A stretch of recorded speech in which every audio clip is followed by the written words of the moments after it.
Бәріне сәлем, сіздермен бірге Демеус, группы Шулама. Всем приятного прослушивания, хорошего дня и прекрасного настроения.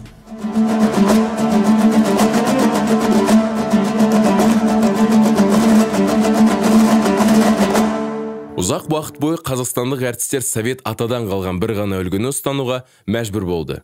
Костюмдегі байсалды адамдар, шекті эмоция мен харизма және әрине сахна мәдениеті деп аталатын ұғым.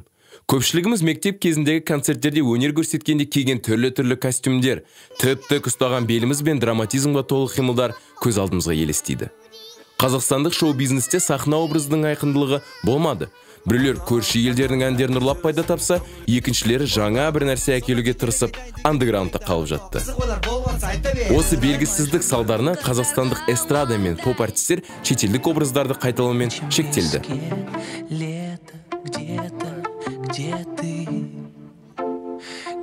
Қазақстандықтар енді ғана кеңес одағынан ажырап шыққанда қандай образдарды қабылдауға дайын болды? Әрине, кеңестік немесе ресейлік үлгілерін. Әртістер ресейлік музыканттардың ізін басты. Теледидар, той, ресейліктерде корпоративтер, концерттер және ақша. Бұл үрдіс тек әншілерге ғана емес, комиктерге де тән болды. Мысалы, баршының сүйіктісіне айналған Тұрсынбекті еске алыңыз.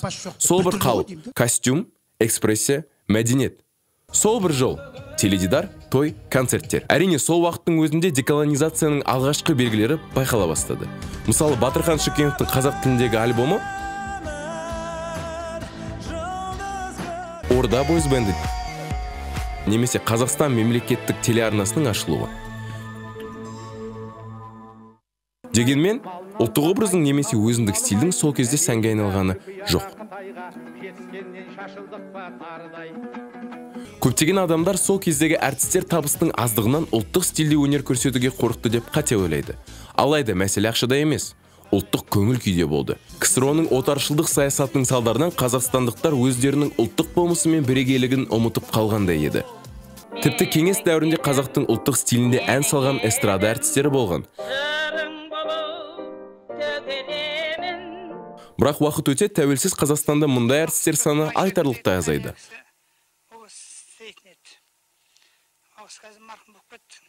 Ал еуропалық стандарттар бойынша ән салу базаға айналды.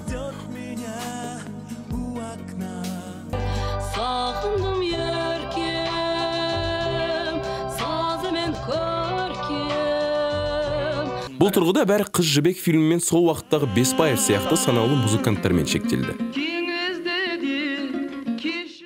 Әртістер қазақ тілінде өзіндік кие қосты. Мұны да түсінуге болады, өйткені олар бұл тілді жақында ғана жоғалтып ала жаздады.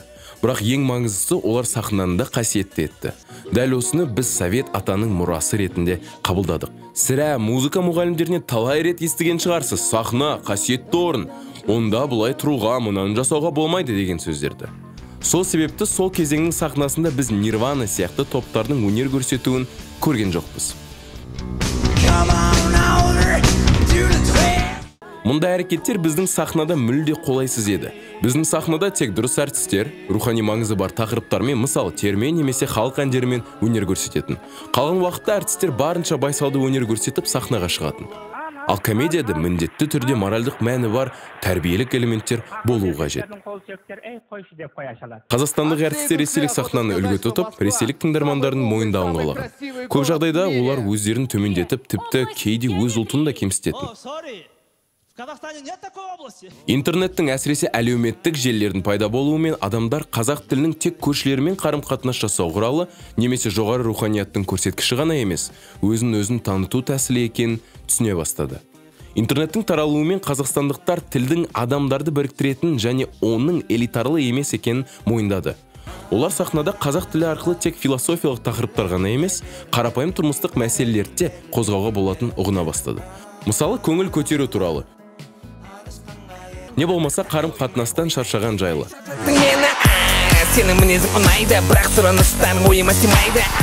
Яғни өздерінің тілін, дінін, мәдениетін сыйлай бастады деп ойлаймын. Сол сыйлағандықтан қазір қазақ тілінің деңгейі кішкене көтерілді деп ойлаймын. Және бізге тыңдармандарға да басқа тілде болсын, әсіресе сол орыс тілдегі әндер қатты керек емес болып қалды деп ойлаймын. Тіпті қазақ тілінде ән айтудың анық болуы да маңызды болудан қалды.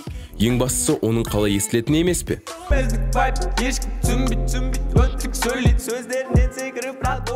Әлеуметтік желілердің қазақстандық музыкаға қалай әсер ететіні туралы біз хип-хоп туралы видео эсседе айтқан едік. Сілтеме бойынша өтіп көре аласыздар. Комедия сахнасында да өзгерістерден тыс қалмады. Стендап жанрының әлемге кең таралуымен қазақстандық комиктердің шығармашылығы әр тараптана түсті. Енді олар қоғамның барлық топтарына, жас ерекшеліктері мен қаржылық деңгейіне қолжетімді әзілдер жасай бастады. Комиктер өзіндік сәйкестік, қорқыныштар, тіпті Құдай сақтасын, секс туралы қалжыңдай бастады. 2000 жылдардағы сахнада мұндайды елестету өте қиын еді. Сонымен қатар әлеуметтік желілер ұлттық өзіндік сәйкестікке деген көзқарастар өзгертті. Жаңа ұрпақ үшін бұл енді аталарының консервативті тақырыбы емес.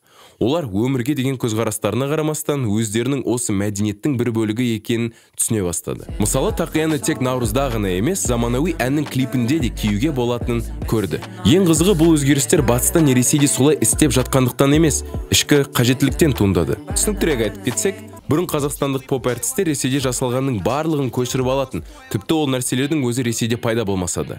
Яғни жаңа нәрсе алдымен ақш-та пайда болып, одан кейін Ресейге жетіп, тек содан кейін ғана бізге келетін. Мысал ретінде Фарик Назарбаевтың подъезд рэпін айтуға болады. Ал қазір біздікілер идеяларды тікелей тұпнұсқадан алып, не өздерінше жаңашыл дүние ойлап табатын болды. Осының арқасында Қазақстанда басқа еш жерде жоқ жаңа стильдер мен қосалқы жанрлар қалыптаса бастады. Мысалы, Ерболат Құдайбергеновтың қазақ этно хип-хоп жанрын айтуға болады. Қазақ тілі сахнада өзін-өзі танытудың құралына айналды. Енді ол тек тіл патрулі үшін қойылатын белгі ғана емес. Осы өзгерістердің арқасында адамдар өнерді басқаша қабылдай бастады. Әртістерге сын көзі азайды. Бүгін біз интернет пен әлеуметтік желілердің қазақстандық сахнаға шынайылық сыйлағанын түсінеміз. Халық бірден болмаса да бұл шынайылықты қабылдай бастады және өнерді ірі елдердің ықпалынан тыс өз бетінше түсініп, бағалауға бет бұрды. Бұл қазақстандық деколонизация процесіне үлкен серпін берді. Сахнадан тыс өмірге қарасақ, әлеуметтік желілердің әсері айқын көрінеді. Соңғы 10 жылда қазақстандықтар тек өзіміздің отандық контентті тұтынуға көшті. YouTube-тегі бейнероликтер, комиктер, Instagram жұлдыздары, фильмдер мен сериалдар барлығы қазақстандық мазмұнда.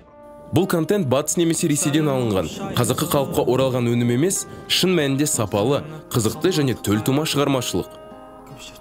Өнер әр қашан шынайылықты сүйетін, өзін-өзі танытудағы, эмоциядағы, шығармашылықтағы шынайылықты. Мүмкін, дәл осы шынайылықтың арқасында қазақстандық өнер ел ішінде де, шетелде де жоғары бағаланып, сұранысқа ие болып отыр. Барлықтарыңызға рахмет, сіздермен болған.